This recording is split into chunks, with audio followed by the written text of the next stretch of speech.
Hello, hello, Rusty. hello. Rusty, What?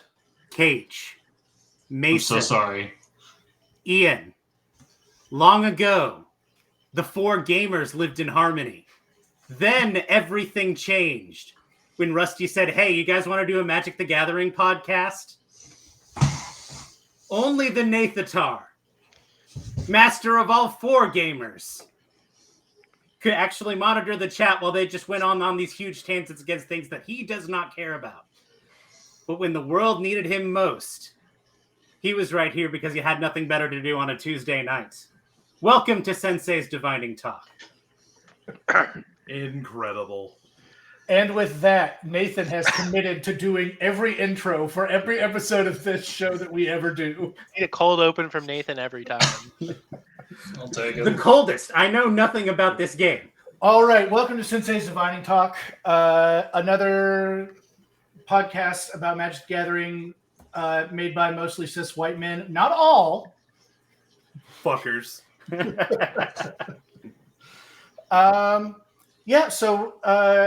Format of the show is we all pick our favorite cards from the set and we talk about them. It's pretty loose. We are starting with Ian. Yo. What is Ian's first card? Ian's first card is going to off rip. We're just gonna kind of talk about the set, and then I will go. So forgive me for only having looked at two of them because I figured somebody else would actually have talked about this by now. I think we want to bring up the kind of important keywords that we're going to be seeing a lot. First, bending. And that's going to be bending. Each of the four elements does a different thing. Fire bending, I think, gives that many red mana points. Firebending is going to be, it'll be like firebending in. Add in mana to your mana pool that doesn't empty as phases end when this creature attacks. Yeah. Until end of combat. Until end of combat. It doesn't empty as steps and phases end. You see right there. The next one is earthbending, which I still don't have my head wrapped very. Let's say there should be a boom or something, but that one has to do with your lands, which again makes sense. Earth lands. Yeah, it animates your lands and turns them into creatures. Yeah, so that they can attack as though they were a creature. And importantly, the cool thing they did with this is if that land dies or is exiled, it becomes a land again. Yeah. No longer a creature, just a land. It's Yeah, still a land. It does die. It does still get the death trigger, but then it gets returned tapped, ready to be used during next time you untap. Yeah. So you would still take, you would still lose your health and all. Next one is much better against board wipes and stuff. Yeah. Next one is water bending, which again, this is the one that I haven't looked at all. It's kind of like Convoke or Inspire. It lets you reduce the. It's kind of like that and kind of not. It's an additional cost you can pay, but you can reduce the cost by tapping your things. It is also it is a modification on a cost. You get something with normally you get something like you pay X, and instead you can waterbend X. And you can pay that much mana, or you can reduce it by tapping creatures and artifacts. So it's improvise and convoke at once. Oh, that's kind of cool. And then airbending is probably good, but airbending is like a fixed blink. It's very versatile. Sometimes it's good on your things, and sometimes it's good on your opponent's things. It is situationally better than just blinking a creature. It's often going to be worse, which is why it's sometimes good to do it to your opponents. But being able to take a creature off the board for a while, and then by paying a cost to choose when it comes back, either puts your opponent on the back foot by making them pay more to play something they've already played. To pay some of the cost to bring their thing back. Or it lets you choose when your thing comes back by paying the cost and putting it back at an inopportune moment. It's kind of like less powerful but more versatile in some really interesting and unique ways. From what I've seen, I think it's maybe my favorite of the bendings from a creativity. I think I would agree. It's pretty easy it opens up a ton of avenues in just like a regular game that you're not really thinking about until you're in the middle of a game. But I think it's neat. It's pretty easy to do. I think it's pretty quick and easy, which makes it great for maybe not removing stuff, but at least definitely offsetting tempo. So if someone's got a tempo deck going on, if you airbend a key piece and they're set back by 2 mana, which can be a lot in a good tempo deck. Well, you set them back 2 mana, which is something's ramped up on turn 3. That completely kills that ramp. So, yeah. Especially early game, and I think especially in limited. I think any airbending that you're going to be able to do to your opponent in limited decks are going to be like extremely frustrating. Okay, I think those are the main keywords we're going to talk about for now, even though we are actually going to talk about one with my first one. Let's bring up, it should be Platypus Bear.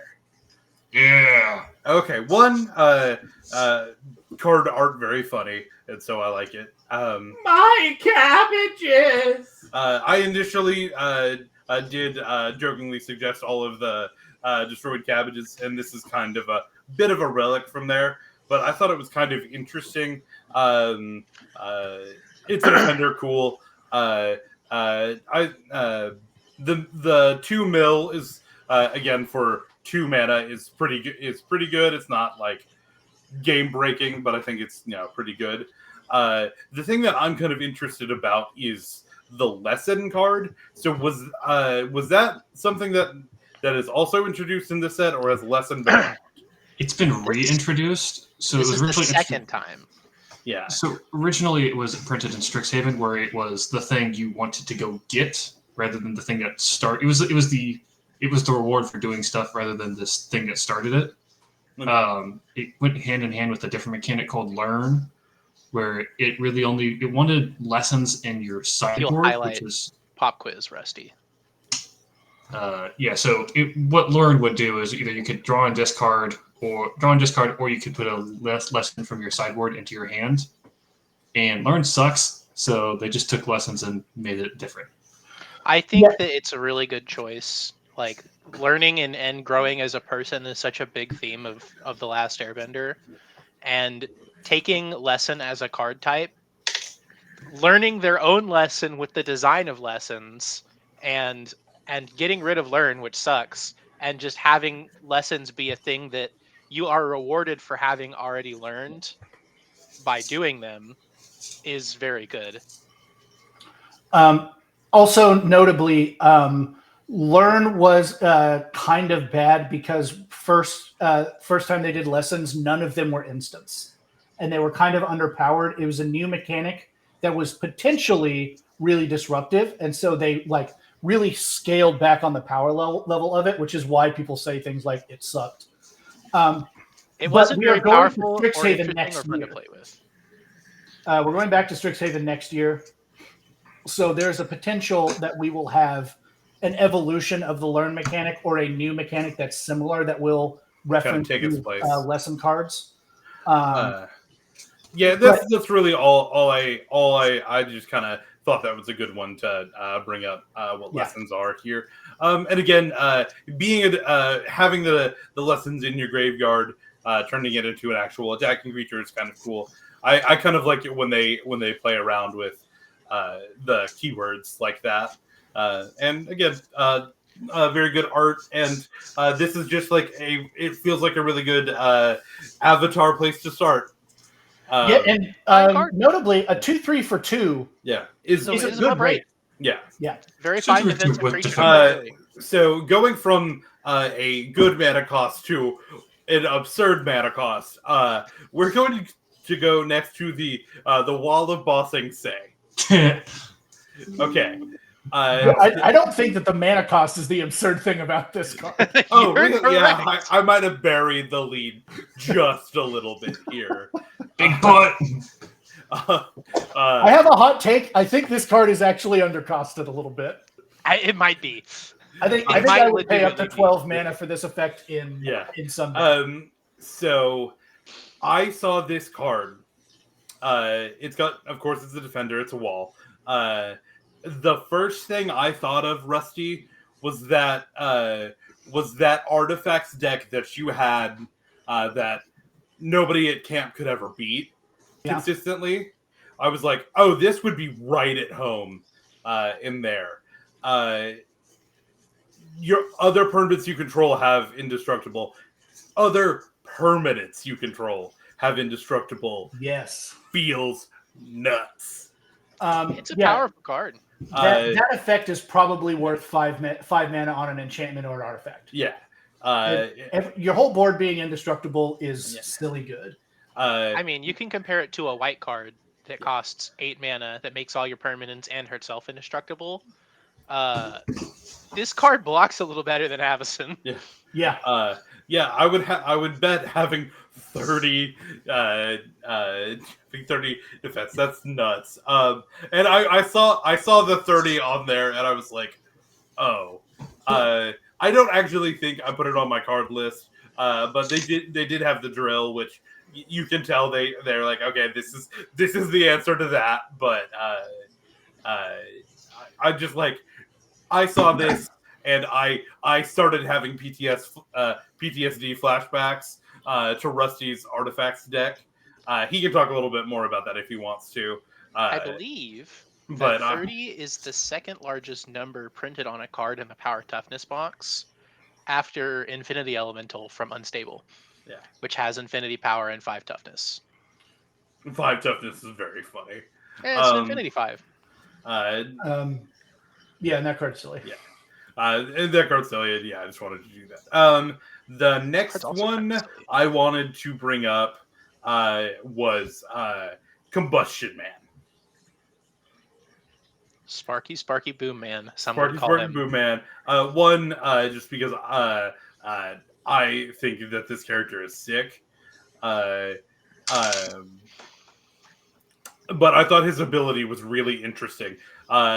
Especially for 5. It feels like he could his mana cost could go up a little bit and he would still be worth it. Again, but that's just someone who is not that good at deck building. But whenever Combustion Man attacks, destroy target permanent unless the controller has Combustion Man deal damage equal to his power. That seems like that could be really nasty. Yeah, so this is like a really cranked up version of Afflict that I really like. If you like Afflict, put this in place of any other Afflict card that you've got, and it's going, like, if your deck is running Afflict, this is going to run better.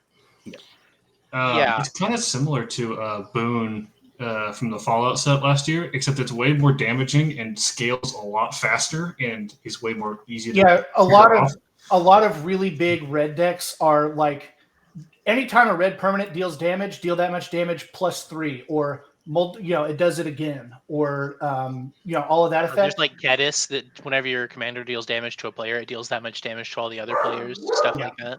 So now you're making people make a decision between, do I let him kill my best thing? Because you get to target the permanent. So do I let him kill my best thing, or do I let him deal 8 damage to me, or 12 damage to me, or 12 damage to the board? This can, if it goes unanswered or combined with like the Walls of Ba Sing Se to make it indestructible, can get out of hand really, really quickly. I've used Boone, the similar effect, and consistently people will always protect their stuff. So it is really easy to kill someone with boost them 2? That's 6 damage per turn every turn. Of note also, Combustion Man himself deals the damage, so if you give him lifelink, you gain the life. If you put equipment on him to boost his power, he deals more damage. If you give him Infect with Grafted Exoskeleton, he only needs to deal 10 to kill somebody. No. Etc., etc. And another thing I like about this card, Red used to have an archetype of cards. They do it rarely now, like Combustible Gear Hulk, and then going back to cards like Browbeat, where something Red used to do pretty frequently is force you to either take damage or give me something good. Browbeat is like your opponent loses 6 life or you draw 3 cards. Combustible Gearhulk is like I draw 3 cards or I mill 3 and you take damage equal to the cost of these cards. So it's like, do you gamble on taking a bad effect or let me have something that I want is like something that's classically Red, and I like this card a lot for that reason. Okay. I think that's all I want to talk about on this one. Now we're going to go on to my favorite character in the original. Yeah, you know. Boomy is, oh god, he's my favorite character. And his when I read his card art, one, it took me a little while to like figure out what it meant, but getting an extra combat phase seems really, really fucking good. Even if it's only the like land creatures that he creates through his earthbending, but that's still nuts. I think this is now the best animate lands commander. Yeah, I think so. I don't really think it's close. I mean, he's very strong. He's in the right colors. He's in the right colors for doing other land stuff. Yeah. Green X. But the thing and you're that right. An additional combat is good. Well, the thing that I think missed, or maybe you didn't. The thing that I think is nuts about it is that it doesn't just untap all your land creatures, it untaps all of your land. Yep. So the lands that aren't creatures, you still get to use a second time. So you still have that. So you've got 8 mana. You play out all of your mana. Suddenly again, you have all 8 mana available to you. Even if you swing with 4 of it in your second one, you still have 4 to do something else or to threaten whatever instances. Because red loves its burn cards. So I don't. That's what I initially flashed to. And red does have a decent amount of creature pump spells that. Yeah. Green and red are the creature pump colors. Yeah. I was about to say anthem effects, and that's really more white, but you will find lots of stuff that you're going to be pumping creatures with. Yeah. It is notable that of all the swords, Sword of Feast and Famine has been the best one in Commander basically forever. And this guy basically has the important half of Sword and Feast and Famine built into him. Yeah. Untapping your lands when he hits. Even if you have no land creatures, him hitting you and untapping all your lands is really nice. And red also just has the ability to take extra combats with all your creatures and untap them with plenty of effects. So aggravated assault combos incredibly well with this, because if you cast this with just lands, you already have the 5 mana to aggravated assault. Mm-hmm. So if you hit with boom, you untap your lands, get another aggravated assault, and then after that, you get an extra you can aggravated assault as many times as you want, and then you do. Yeah, if your opponents don't have blockers, they die. Yeah. So even just a Boomy and 5 lands, if your opponent doesn't have blockers and you aggravated assault, they die. Yeah, that seems nuts. The last one is Jody, one of many. This one was just more holy shit. This card art is insane. It is insane. It's really good. It's creepy as fuck. And I saw this and I went. My brain just went, holy fuck, we're talking about that card. And so, again, Surveil, I don't really remember it much, but I remember people thinking that it was really powerful. I don't know if it still is or not. I mean, it's a fine ability. It's like scrying. Yeah, it's like a slightly better scry in some situations, slightly worse scry in others. It's usually better. And then anything that's a 2-drop that creates tokens, I feel like is good. Yeah, she just multiplies. So the later in the game you go, you can sink more mana into it. You can just have an army of Judys, which is how that works. There is no war in Ba Sing Se. Yeah, there is no war in Ba Sing Se. Throwing in a some kind of reward for creatures dying and creatures entering the battlefield, and then just like sacrifice a Judy to make a Judy. Yeah, like it feels worth it for 2 mana, even if you don't have the Surveil. If it's 2 mana and you get 2/2 out of it, that creates a token. Also, so if you read the card specifically, you create the token, then you sacrifice something. So for 1 mana, that is a death trigger and surveil 1 for basically for 1 mana and tap it for 2 mana. And that's if you're offing the Judy clone. You don't even have to off the second Judy if you have something spare. A death trigger, an enter the battlefield trigger, a surveil trigger, all for trigger. 1 mana. Yeah, it's a really powerful engine. Yeah, especially if you have something that makes stuff to lie around. So yeah, Judy's not herself is not necessarily crazy powerful, but if you have stuff that you have the right framework around her, she can control a whole city. Yeah. So, but again, mostly this one was mostly card art. I saw the card art and I'm like, holy fuck, we're talking about that because it's rad. But yeah, I think this set is really, really interesting. I think they've done a good job with how it looks, minus a couple of things that we don't necessarily need to talk about. We can if we want to, but yeah, I think this set is really cool. It definitely, like, I would be very interested in if I would definitely be very interested in seeing a lot of it. So very cool set. All right, I think we're throwing it to Mason. Me? Yep. You got it. Yeah, I picked some cards. I guess we can start with probably my favorite card from this set, Firelord Ozai. In my youth, I was definitely a blue player, but as I've grown older and wiser, I've become much more of a Rakdos gamer, and this card is really doing some things for me. One of my favorite commanders is Greven, Predator Captain. I think Rusty has him pulled up in the thing as well. I mean, Ozai and Greven, they're going to be great friends. Greven will go in my Ozai decks. Ozai will go in my Greven decks. They're peas in a pod. This Ozai card, he's got a modified version of Firebending where he doesn't do any of the work himself. He hurts other people, and they make the red mana for him. Which feels very flavorful to how Ozai works in the beginning of the show, where for like 2 seasons you don't see him do anything. He's just like this godlike figure from Zuko's memories, and Hey, we see something he does. Well, he maybe a big fucking maybe scar on the side of Zuko's face. No, Firelord Ozai, you're not wearing pants. He leaves a big mark. Yeah, he does leave a mark for sure.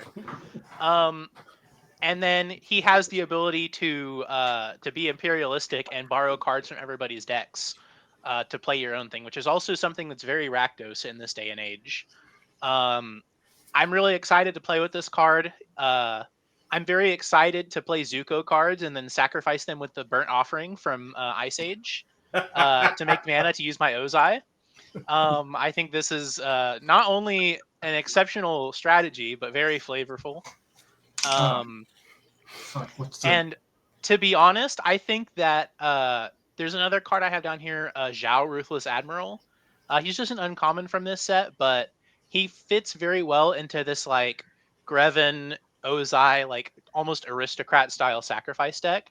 And I think that both of these cards look really good actually with Judy.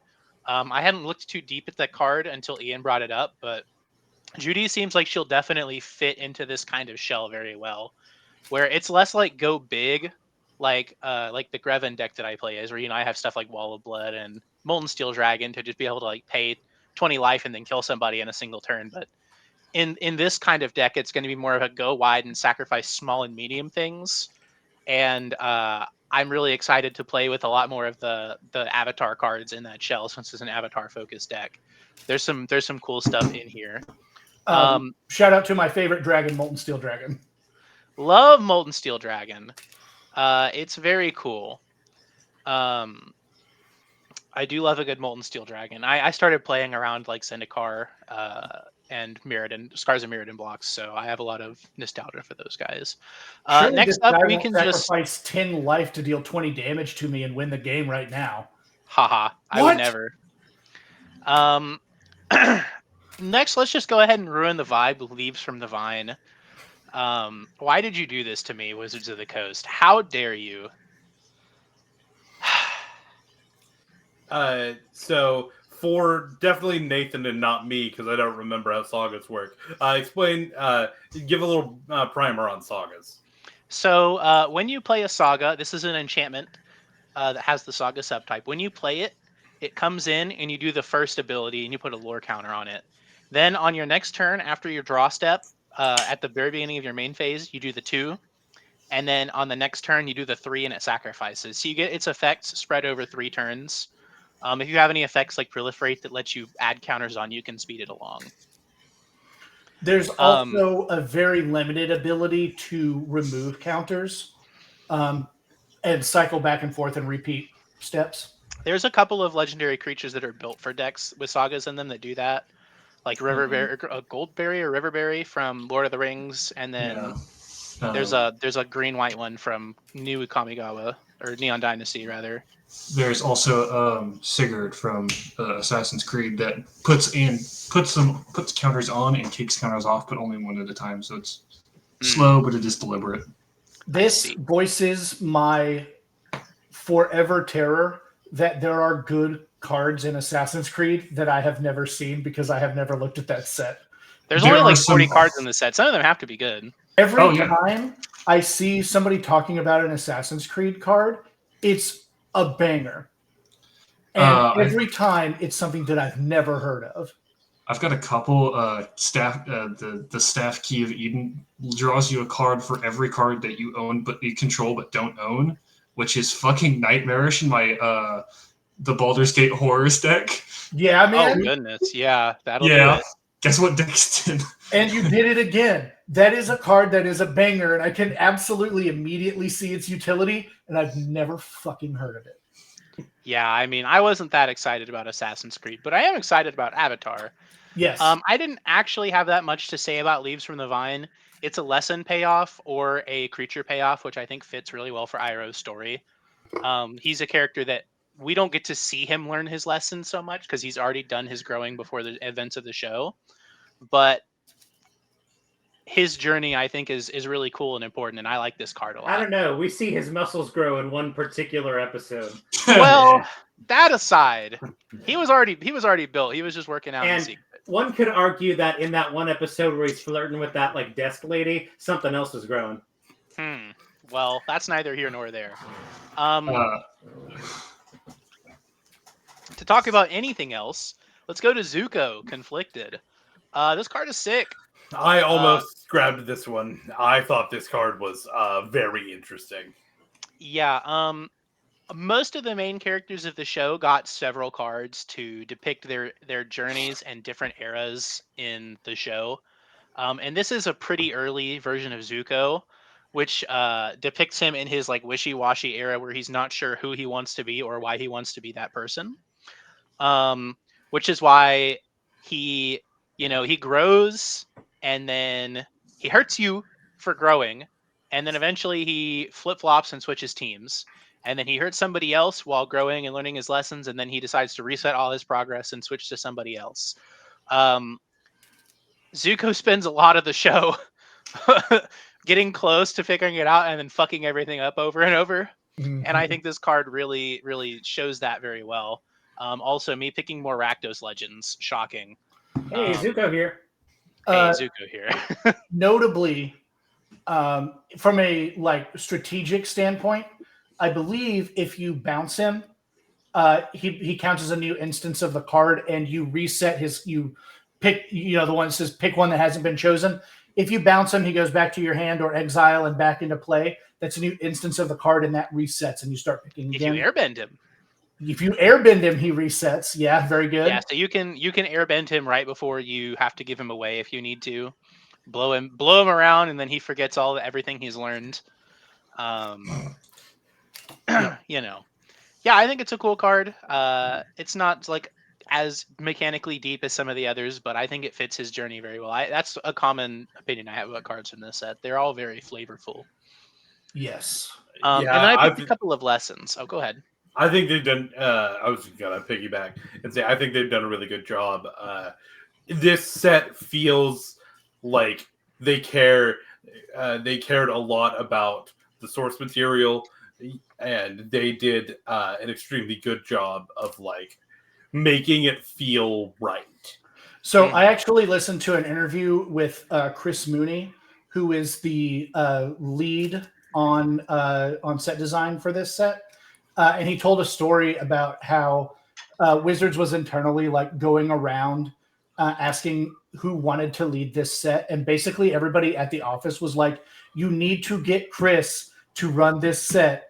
That's all they talk about, and it's all they've talked about for 10 years. You need to get Chris Mooney to run this set." And Wizards got that message from like every single person that they asked to run the set. So the love is evident in the design. I think this is really, in a lot of ways, like we did our pilot episode with Spider-Man, and we were really focused like mechanically on what was going on, because that was the only interesting thing about that set. Yeah.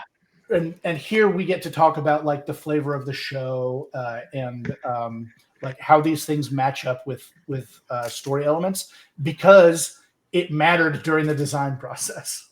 I think you can tell that Spider-Man felt much more rushed compared to a set like this, or even a set like Final Fantasy. We don't have that much to say about this set that's not positive already. Yes, Spider-Man should have been the same size as Assassin's Creed. I think you're right. I think it was supposed to be, and Assassin's Creed was extremely unpopular, and they pivoted at the last minute. Yeah. My last two cards are both lessons. I'll go one-on-one with them. So Ruinous Waterbending is first. This one depicts a pretty cool episode or two from the show. I don't remember exactly if it's a single or a double I piece. believe it was a single. Yeah. Single. But I wanted to talk about waterbending because I think that it's flown under the radar a bit, as it's definitely the least flashy of the four bendings in the card game. Definitely not in the show. But it's kind of like a weird hybrid version of like a kicker style ability, where it's an additional cost you can pay on top, and then the additional cost is usually pretty big in exchange for being able to convoke and inspire, tapping your permanents in play to help pay for the additional cost to make it cheaper.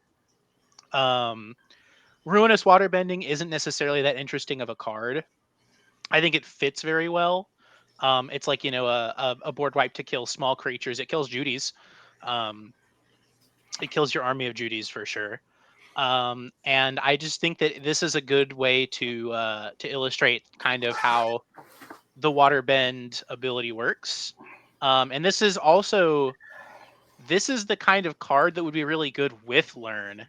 So I would look forward to, like I said, like Rusty said earlier, we're going to Strixhaven next year. In standard, and I would look forward to, if they bring back the Learn ability, this is going to be a premier like sideboard card for decks that want to play Learn, if such a deck exists, because this is the kind of effect that you want like one of, if like decks that play a bunch of small creatures are popular, and this is the kind of thing you'd want to get. The other one is Zuko's Exile.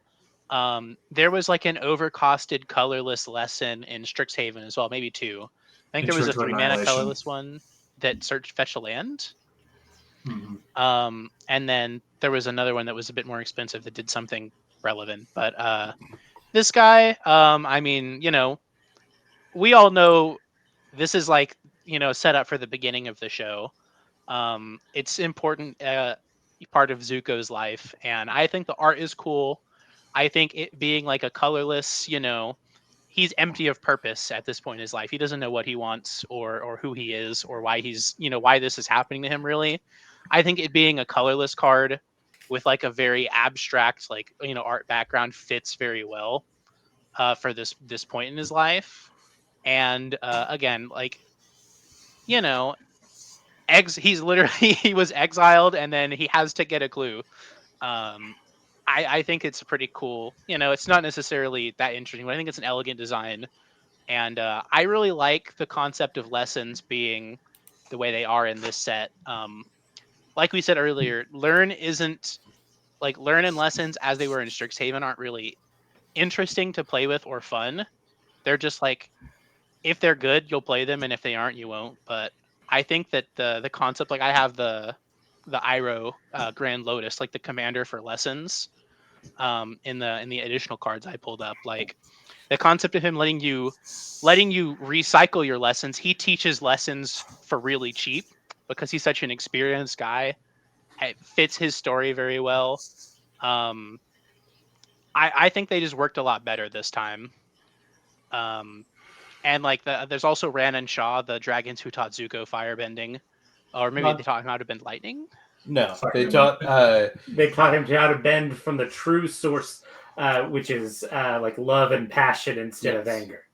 Yeah, anger's bad for you. Don't be mad. Yeah, because when he initially joined the gang, he lost his firebending, right? Yeah, couldn't really produce because he had only been taught how to produce it from anger. So he and Aang went on the adventure to find the Sun Warriors, I believe.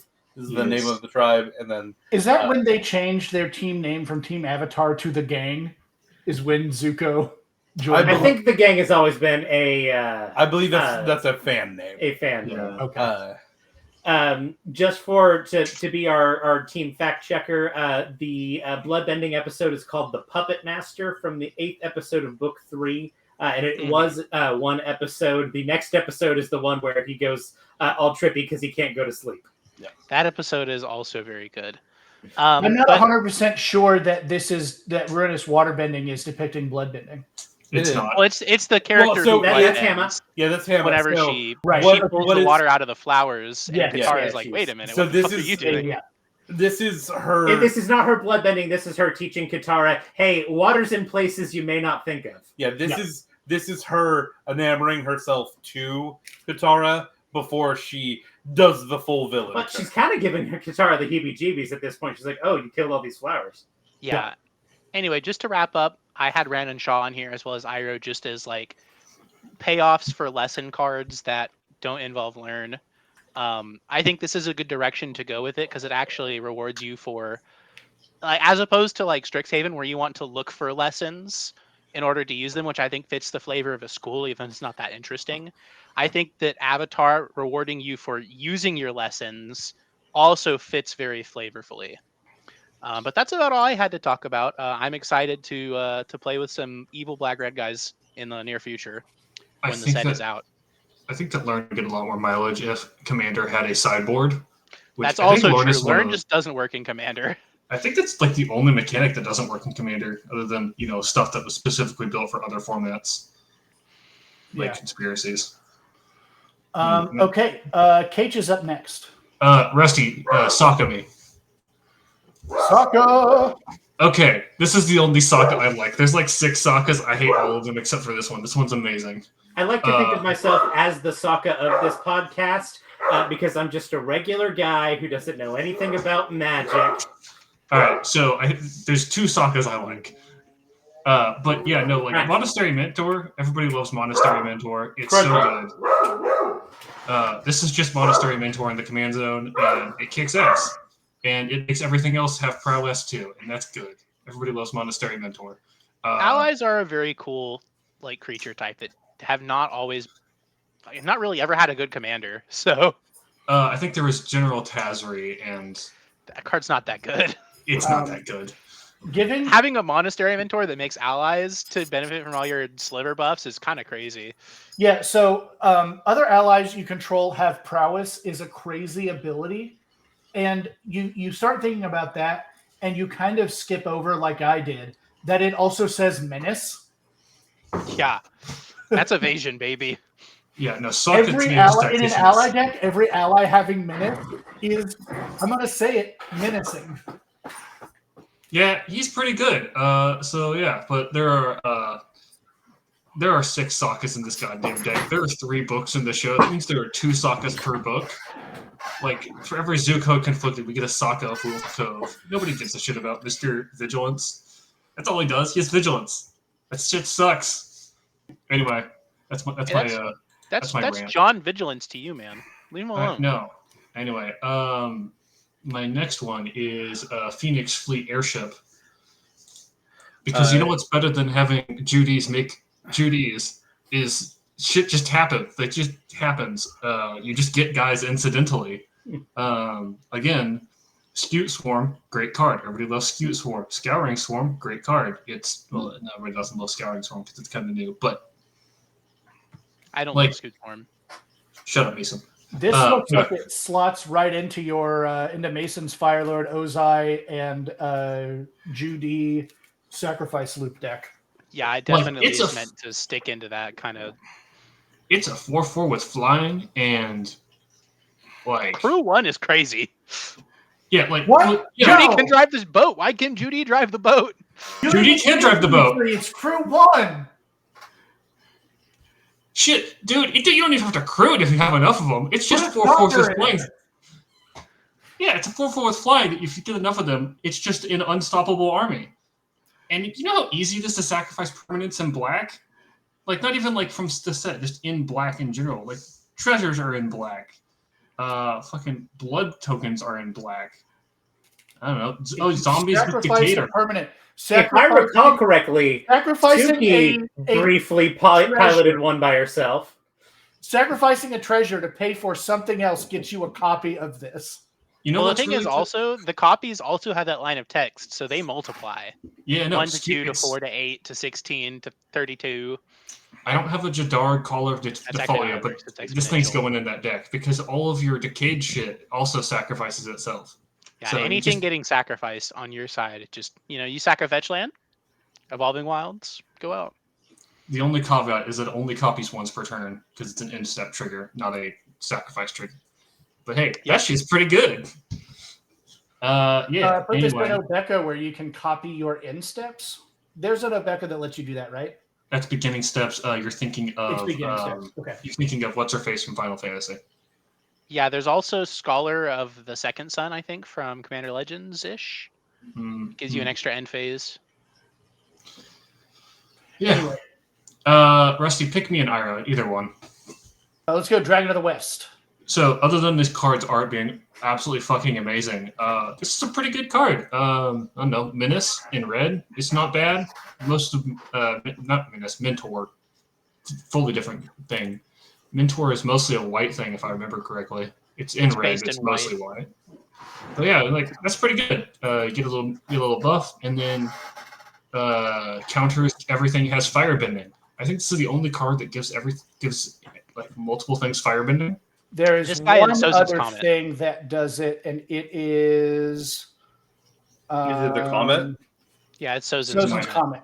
So yeah, it's the only card that gives multiple things firebending over multiple turns. Yeah. Yes. So that's really good value. So like 4 mana, I think that's a little cheap for this shit. Yeah. You know how easy it is to put red counters on stuff like Uncivil Unrest. That shit, everything enters with counters or haste. So if it's a little small. Also, Iroh enters with haste. I didn't even see that until just now. Yeah. He just has haste built in, which is really nice too, because Mentor requires him to attack, so he can pull up and immediately start teaching people lessons. Yeah, one of the weaknesses of firebending is you want to be if you're using firebending, you want to be building your deck around having firebending so that you can fuel big spells during combat. And one of the problems with that is you have to stack your deck with firebending creatures in order to reliably have them to get those to get those payoffs. And we only have one avatar set, so there's not like a huge profusion of firebending creatures. There's a decent number of them in this set, but a lot of them are just kind of middling. Yeah, 4 mana 3/3 with firebending 1 or whatever type stuff.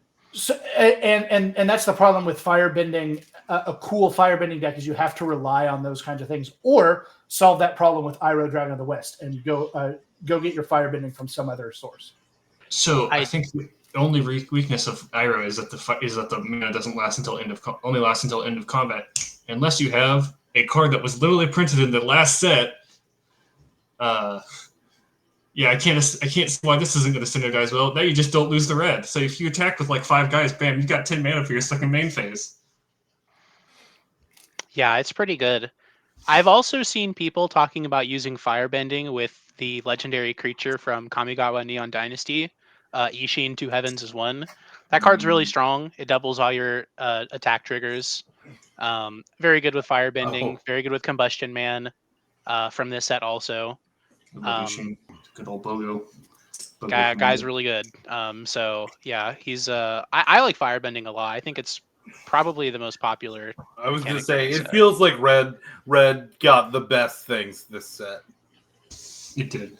Anyway, my other Iroh is probably my favorite card in the set because he's a goofy little man. Maybe he's not the best best competitively, but he's sure as shit the funnest one to play.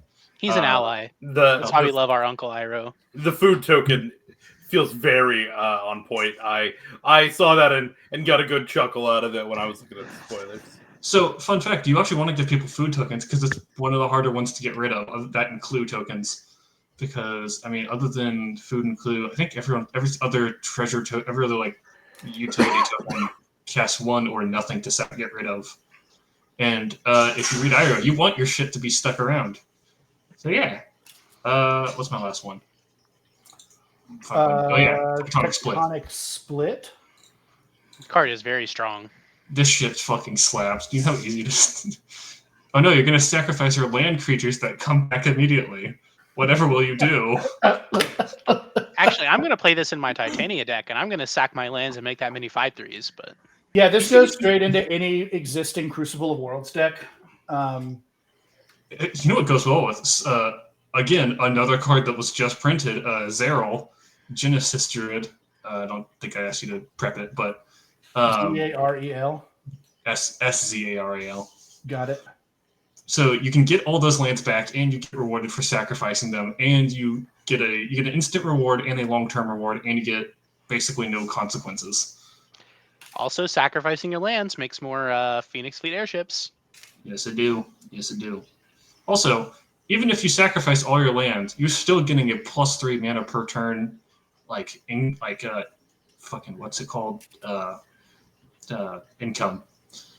Because so it's great. So if you 6 lands, 18 mana per turn, that shit bonkers. Even the Wall of Bossing Say can only block one thing at a time. Yeah, No, so never. For the record, the card this is replacing in my Titania deck is called Overlaid Terrain. It's only 4 mana instead of 6, but It's called what terrain? Overlaid Terrain. It makes you sack all your lands, and it makes your lands only tap for 2 mana instead of 3. Overlaid, the thing that doesn't happen to Magic the Gathering players. They're definitely underlaid, trust. Word. Yeah, this Tectonic Split card totally mogs Overlaid Terrain. I'm very excited to pick up a copy. Also, it's got hexproof, so you can't even just play it and then somebody fucks you over. Yeah. It is actually strictly better, huh? You are sacrificing half the number of lands and getting double the value off of it. It costs more, but it's much better. The first time I played Overlaid Terrain, I ramped it out on turn 3 with the Soul Ring, and then it immediately got Corrosive Gripped, and I was like, well, shit. And hey, you can't Corrosive Grip Tectonic Split. Yeah, I know. It's all... Everything except the mana cost is just better. Although, to be fair, sacking all your lands is upside in Titania, but... Yeah. Also, this card art is depicting maybe the coolest thing that the original Avatar of the Airbender depicted. Kyoshi split a tectonic plate and moved it in made an island in an afternoon and did shit afterwards. She did it as a fucking statement. Yeah. She just said, "Fuck you! I'm taking my shit elsewhere." And the guy fell off and died because he was a stubborn idiot. And good for him. Yeah. All right. Before we move on to my list, I want to talk about what I'm going to call the silly guys portion. Avatar has a ton of silly guys in it. Too many to name all of them fairly. But I've got 2 highlights.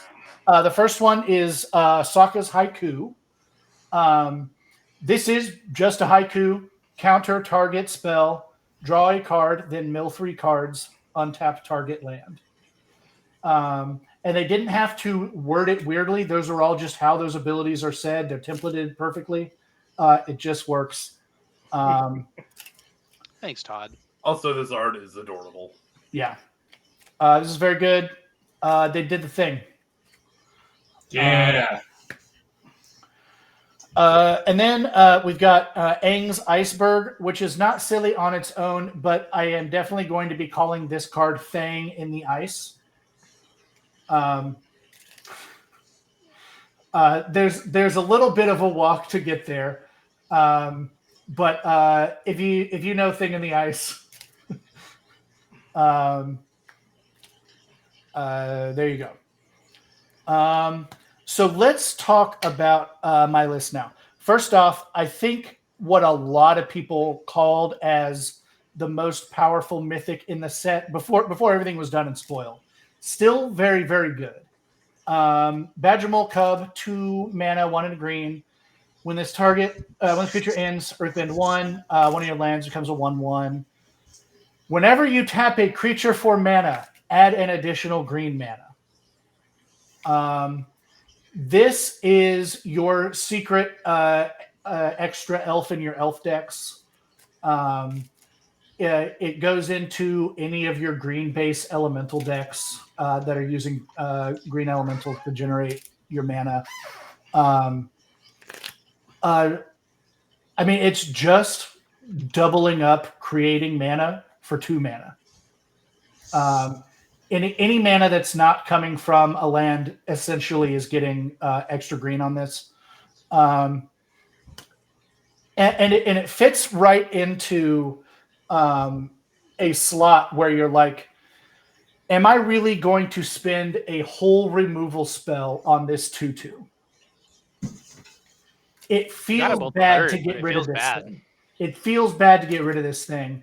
It is hard to really gauge the amount of threat that this is putting on the board. Even as an experienced player, a lot of people are going to fall for not immediately removing this. This is powering everything else. You know what this card makes me think of? Have you seen the meme where it's like just a 4-panel like meme, but the top is like a picture of like the World Shaker or something. It's got like infinite power and toughness, and it says if your opponent blinks, they lose. And then the guy's like clearly a rookie card.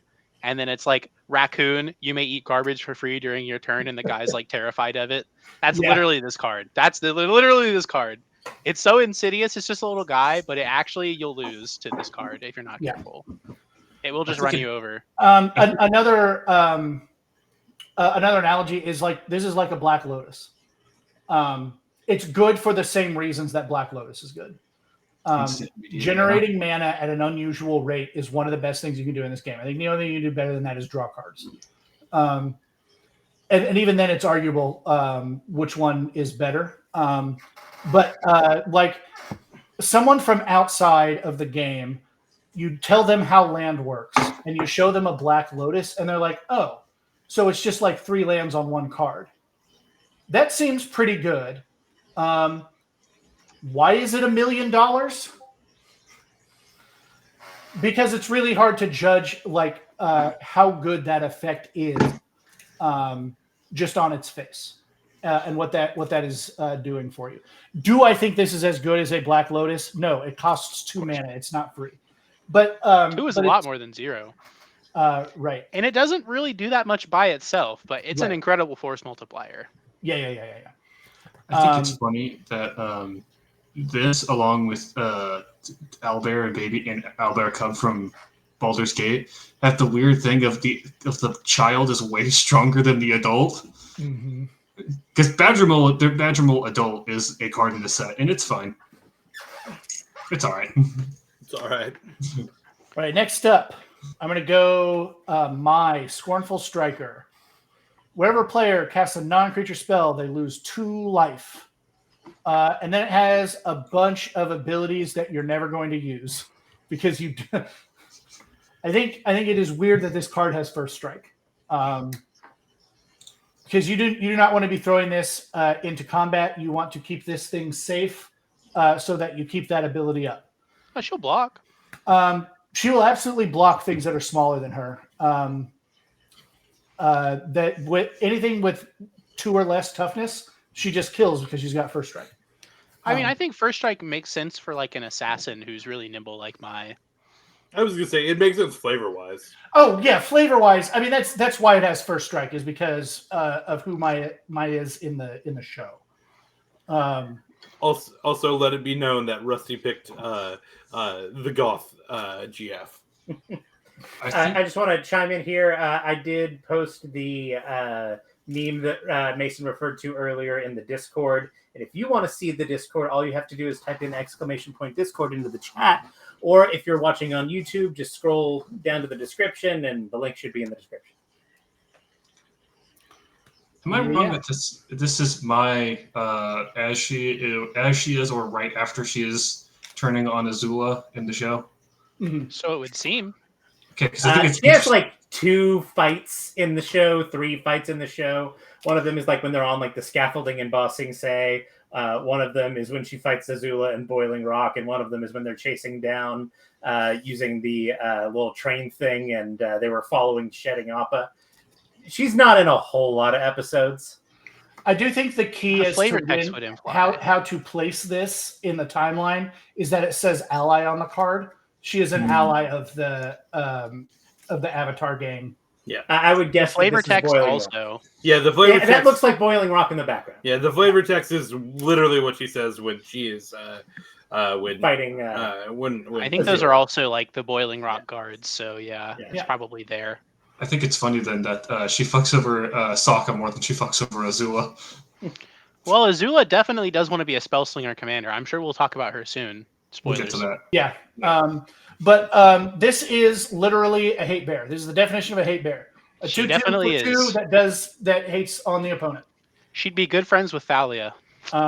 She would be. This is the first time that I've ever really seen.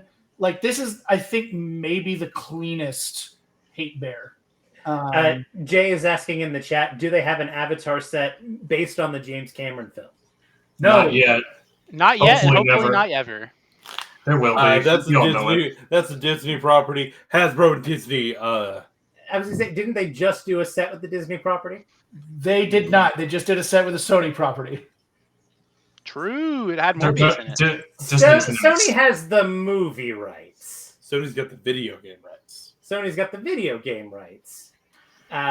Full Marvel is next year. Don't worry about it. Yeah, Marvel Superheroes is coming. There's multiple of those. So yeah. But I think this is the cleanest hate bear ability, which notably is the one that makes me want to use it as a commander. Mono black is an interesting color for a hate bear. Yeah, I don't think I've ever been really like. I want Grey Merchant of Asphodel to be a commander, and it's not.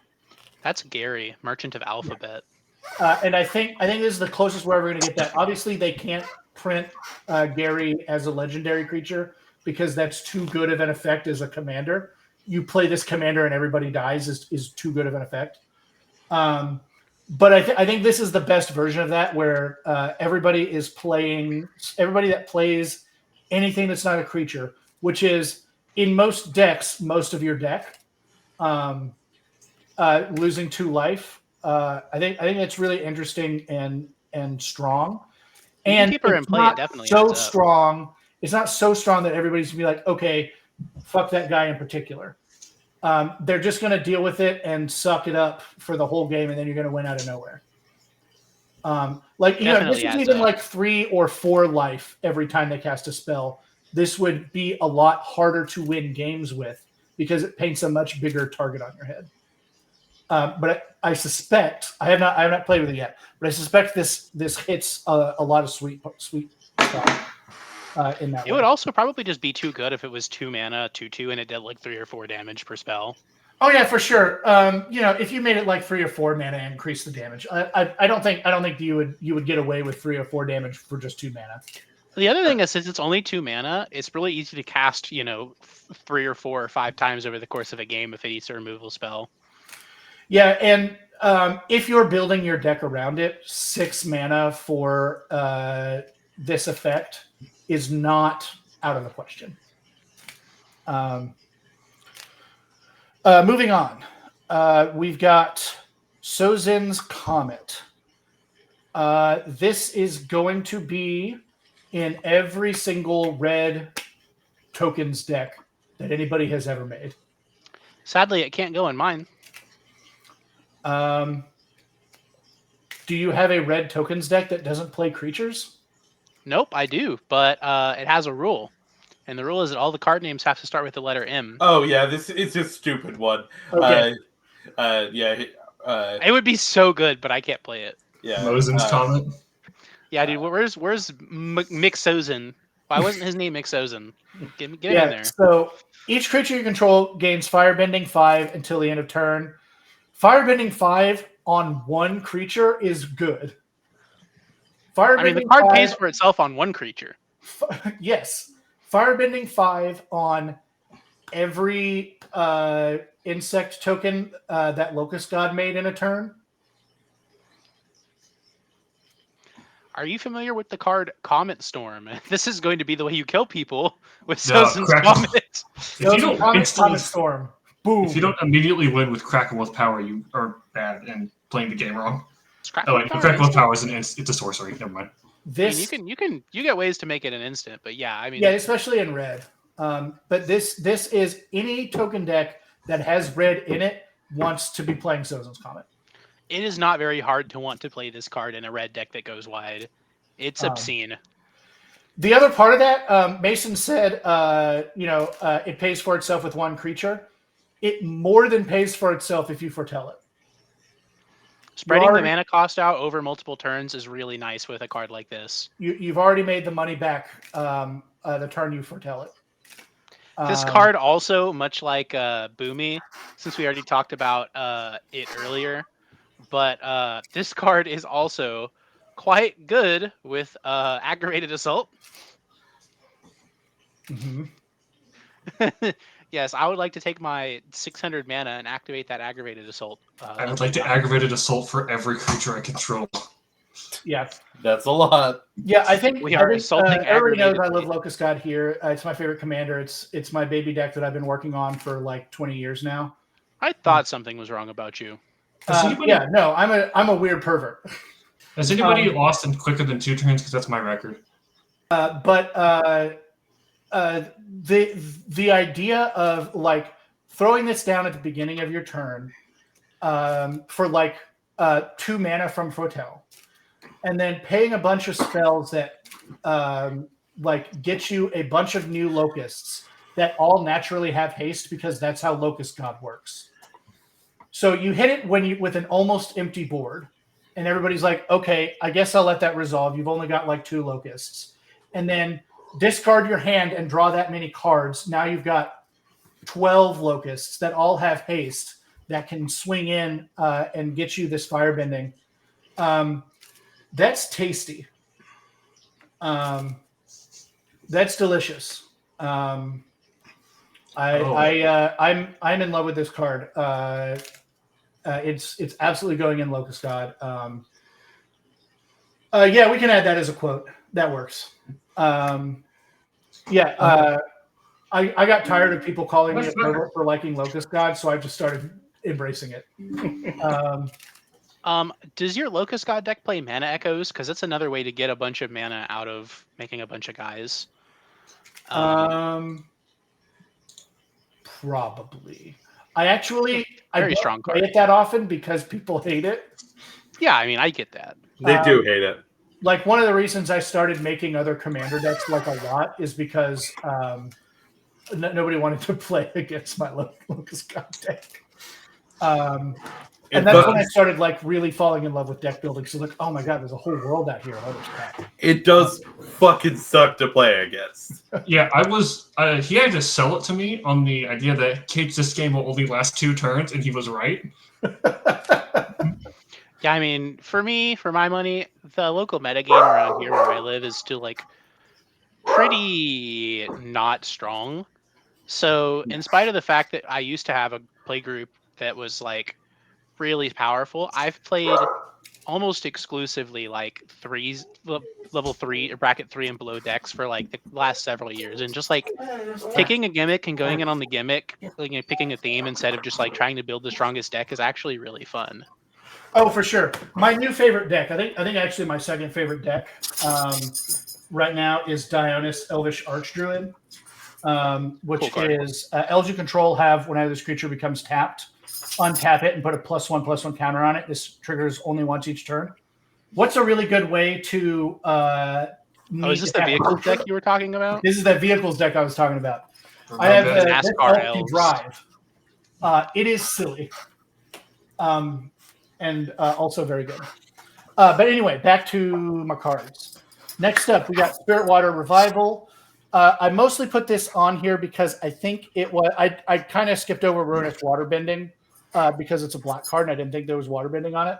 Mm-hmm. But I was looking through, and I was like, I don't think we have a waterbending card on here. So I grabbed Spirit Water Revival.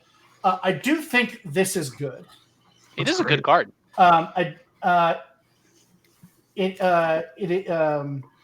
6 mana. Again, this is also going to go into your go wide token decks. This is also probably going to go in Locust God. Locust God loves to have no maximum hand size. It especially loves that clause until the rest of the game. So like you can blow up my board and I can come back with fairly risk free.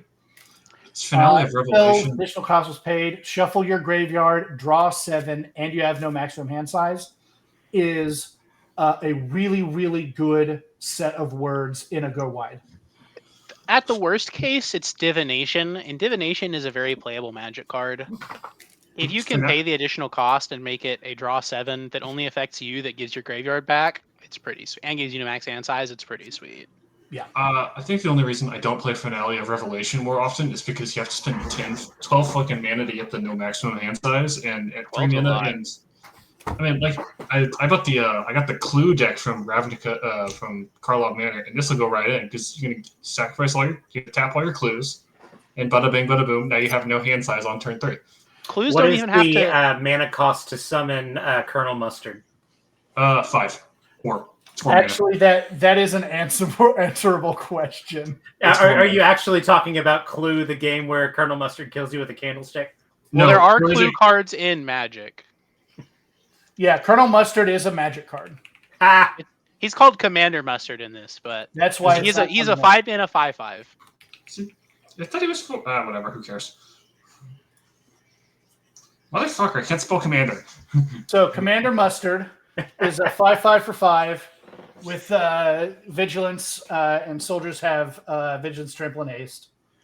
And then for 4 mana, all of your creatures get deal 1 damage to a defending player. It's only soldiers, and he's the only red soldier commander. I was actually always more of a fan of Professor Plum myself. Yeah, no, he's still Professor Plum, isn't he?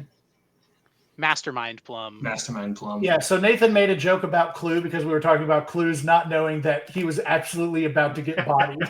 Well, so Karlov Manor was like a murder mystery set, and as a Hasbro tie-in, TM, we love. Oh, okay. They did make They made like a thing where they made all the classic Clue characters into Magic cards, and you can play Clue with Commander, and it's pretty good. It's pretty fun to like pick up and throw down and take it ironically. Easy. And also, it had a chance to get rare alternate art shocklands in it, which is why it sold. It was guaranteed you just random one. Yep. And it was Spirit Water Revival is really good. Yeah, good card. I like it for sure. Love a good Divination Plus. I do think it is my favorite waterbending payoff for the way that I play Magic. Last card on mine, and we're going to go into my little deck tech after this. It's definitely not the least card we've talked about. Yeah, I do think Firelord Azula is the definitely potentially the strongest like commander in this set. Maybe the strongest single card. And I want to talk about why it's another one of those that's like, okay, yeah, I can see why that's good, but why is it great? Why is it bonkers? Why is everybody talking about this card? Because everybody is talking about this card. Firelord Azula is 4 mana, 1 and a blue and a black and a red for a 4/4 with Firebending 2. Grixis baby. Yes. Whenever you cast a spell while Firelord Azula is attacking, copy that spell. You may choose new targets for the copy. That's nuts. So the reason that this is important is any time you've got a cast trigger on the stack while she is attacking, you are copying that spell. So if you look at something like Electro Dominance, Electro Dominance deals X damage to any target. You may cast a spell with mana value X or less from your hand without paying its mana cost. So you swing in with Azula with mana open. You get some from Firebending. Presumably, you've got a bunch more. Electro Dominance deals X damage to any target. So pay like 7 mana for the X. So then you've got 9 mana total that you're paying for this spell, but you've got the X is 7. That's going to be deals 7 damage to any target twice. Already off of Azula. Then you may cast a mana value X or less from your hand, 7 or less, twice. Because you've copied Electro Dominance. Yeah, So you are getting... She interacts pretty favorably. On a single spell, you are getting 6 spells. And then also the spell you cast off of Electro Dominance could get copied off of Azula because it's still in combat. Yeah. So there are all kinds of instant creatures that enter the battlefield that let you copy up, like Dual Caster Mage copies a spell. Hey, Rusty, I do just want to step in here and fact check. 6 is greater than 1. Yes. Thank you. No way. Big if true. Yeah. So, a thing you might not be noticing whenever you cast a spell, it doesn't say instant or sorcery spell. When you cast a spell, if you cast a Dual Caster Mage for its, you flash it in during the combat step, you get 2 Dual Caster Mages that are both copying spells. This has the ability to, if you sequence your plays correctly, absolutely annihilate an entire game in a single turn. Oh yeah, it goes crazy. Some of the things that are going to help you get there are going to be things like Sozin's Comment, which we've already talked about. If you're doing either a go wide token strategy in the background or just playing a bunch of those firebending creatures, firebending stacks. If you've got a creature with firebending 2 and you play Sozin's Comet, it has firebending 2 and firebending 5. You'll get a total of 7 mana out of that. Ozai, the Phoenix King, is also really good here because it lets you hold on to mana for multiple turns. Same with the Shocker we pulled up earlier too, I assume. Yeah. Yeah. Oh, Electro Assaulting Battery is also phenomenal. Electro, not Shocker. They are different characters. Electro is only better in the specific regard that you want to hang on to the mana. Ozai actually rewards you for hanging on to it. Oh no, Electro's a much more dangerous character. Firebender Ascension. It's the only Ascension card that we've talked about today, but I think they're all pretty decent. I like them bringing back quest counters. It's pretty cool. Yeah. But this is going to anytime you have a triggered attacking ability, like Firebending, you get a quest counter, and then eventually every spell you cast gets copied. When you cast 2 spells during a turn, they get copied into 4 spells. Faded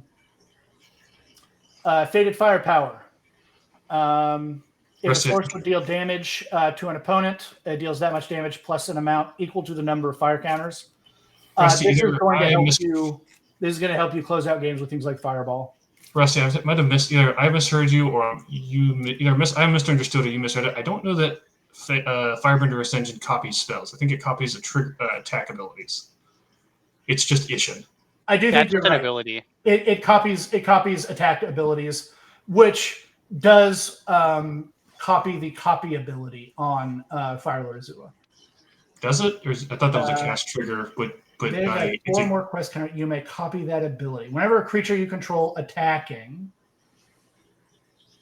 whenever you cast a spell while she is attacking, copy. Yeah, so her attacking isn't causing the second ability. You casting a spell while she's attacking is causing the ability. You're right. But it is going to double up on all your firebending.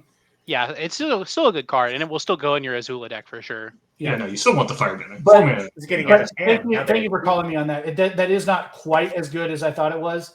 It is still absolutely going in this deck. You're probably fueling a lot of your big red spells with Firebending. I mean, if you have an Ishin deck, you know what's better than 1 Ishin? 2 Ishins. Yeah. Or Wolfgar of Icewind Dale, but who cares? He's slightly more niche. So Fire Lord Azula is probably the next commander deck I'm going to build. Like a lot of people, it is currently, if you go to EDH Rec, it is currently the most brewed deck right now. It's the number 1 deck that people are brewing on EDH Rec. Shit's busted. This is a very, very powerful card, and it is going to sneak up on people, and it's going to win games out of nowhere, even if you know about it. I would expect this card to stick around the upper echelons of EDH Rec for a long time. Yeah, this is potentially a CEDH commander. I'm not. You could definitely get some use out of it in that context. I'm not extremely into competitive EDH, and I think the concept of CEDH is a little bit silly. Playing a kitchen table format competitively, I think, is kind of oxymoronic. But there are you can make anything competitive, man. I mean, you can. You're just not competing hard enough. But I think this really has some staying power. Mason, I am a competitive loser. Very, all right. very, very powerful card. No, we are competitive losers together. All That's what we do. So I did want to say one more thing. Ian talked about something that we mentioned briefly that we may or may not talk about. I have decided we're going to talk about it. There is a card in this set, Toph, Hard-Headed Teacher. The jury is still out as to whether I'm not even going to put the card art up here. Let's look at Electro again or Tectonic Split. Do you want me to explain it, Rusty, since I've done the most looking at it? Yes. Let's let Cage get into it. So, Toph Head-Hearted Mentor, it may be AI art, it may not. Even if it's not AI art, the artist is very much pro AI art, and they run a company that helps with AI art. They don't run it; they help it. They help out. Needless to say, we are all very much pro people art here, and the card is cool. And I wanted to talk about it, but I'm not going to show off the card because fuck that noise. Speaking of pro people art, Other way. Yeah, there you go, buddy. I was about to say the same thing. We Check love supporting out our starving artists. Fuck. Our That's my can going. our new logo. There you go. There it is. I got it. There we go. Wrong way, Rusty. Oh. Good play, Rusty. There you go, buddy. Yay. Yeah. Surprisingly difficult to do. I was like, I'm gonna watch all my friends do this and struggle with it, and then I'm gonna nail it the first time. Watch.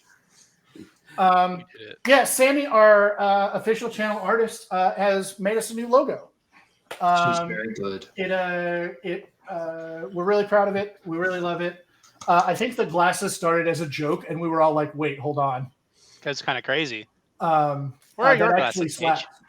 They're in the car, actually. But we're really. Oh yeah, let's. The podcast is named after Sensei's Divining Talk. My favorite dreidel.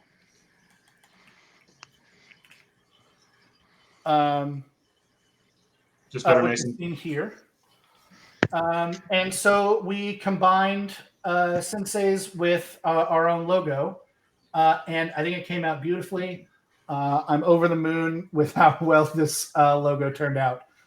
You won't be able to see it here, but like this is like super detailed. Like if you could actually zoom in on the snake, there are individual scales. She made it is like you can see the scales. We're gonna get some use out of this thing. Like she went crazy. at Chaos KAOS 0328 on Twitter. Yeah. And other And websites. Blue Sky, Instagram. Go follow her Instagram. She posts lots of really cool stuff there. Last one I had a question about before we wrap up. You guys have all picked some very cool cards, but I'm noticing that there is one very important member that's missing. Where's Momo?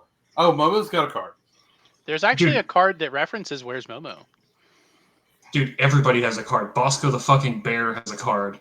Bosco does have a card. I almost picked Bosco. I know, Bosco just a bear. He's lovely. Wait a minute. That lemur can earthbend. I mean, we could probably do this episode again. To be honest, I'm surprised. This set is so good. It's not that surprising, but we didn't even talk about the amount of cards that are dedicated exclusively to dealing emotional damage to Sokka. Oh, Zhao that's the Rough Buddy is Moonslayer literally a card. Zhao the Moonslayer is such a sick card.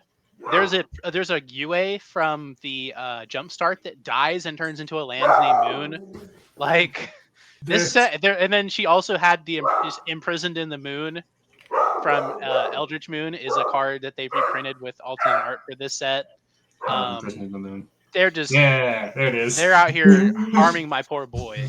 We didn't talk about any of those. That's Rough Buddy is a real Magic card. Yeah, it is. There's also one that's called Fire Nation Attacks. This I think in every single metric, this set is a banger. Yeah, I think they did a really good job with this. It's fully.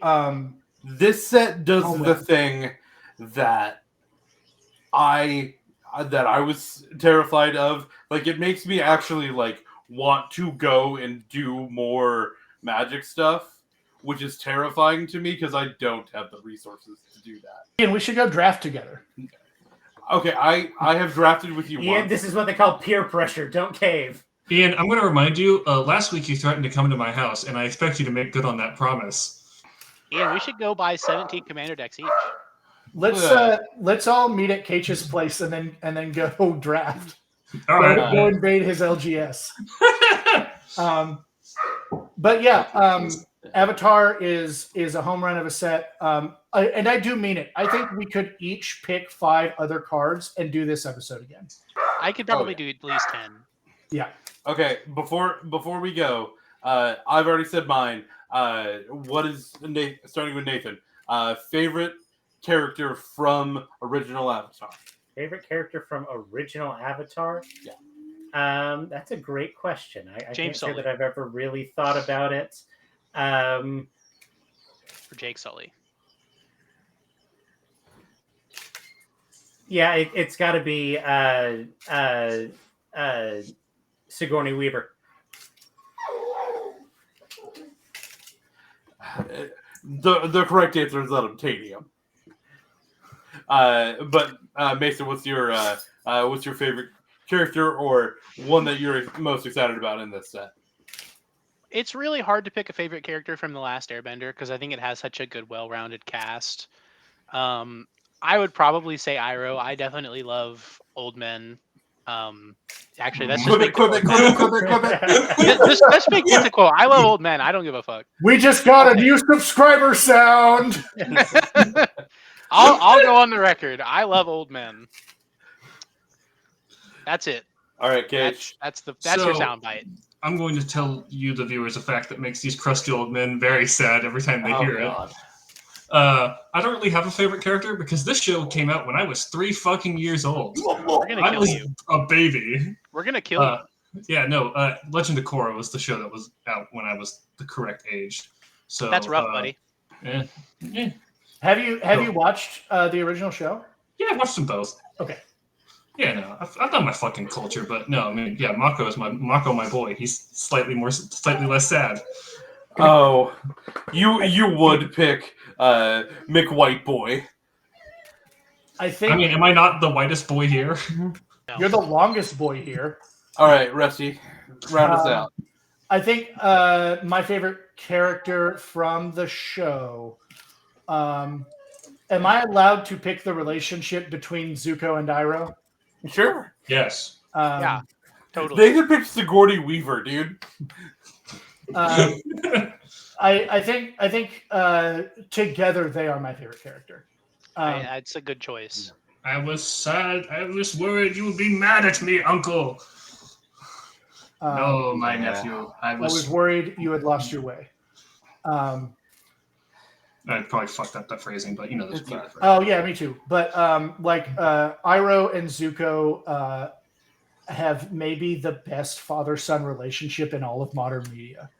It's powerful. It's truly an incredible thing to behold, and worth watching the entirety of the show just for that, as if the rest of the show wasn't also full of bangers. Great depiction of war. But yeah, that's got to be. It's either one of them or the both of them together. That's my favorite character. Nathan and I were watching the Avatar.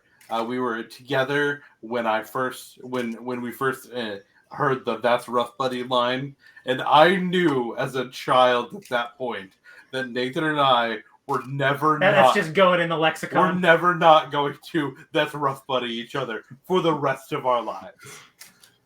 I knew. I'm like, okay, that has forever been added to the lexicon. So Ian's favorite character is Zuko and Sokka's relationship. Yeah, I wish they made out. Gay, homosexual, gay. But yeah, great set. I think it's going to be really cool. Again, if honestly, if we wanted to do a draft of it, I might actually like. I think I do have a serious answer. It might be Master Pienda. He's pretty sick. That's a good one. Piendo. Yeah, man.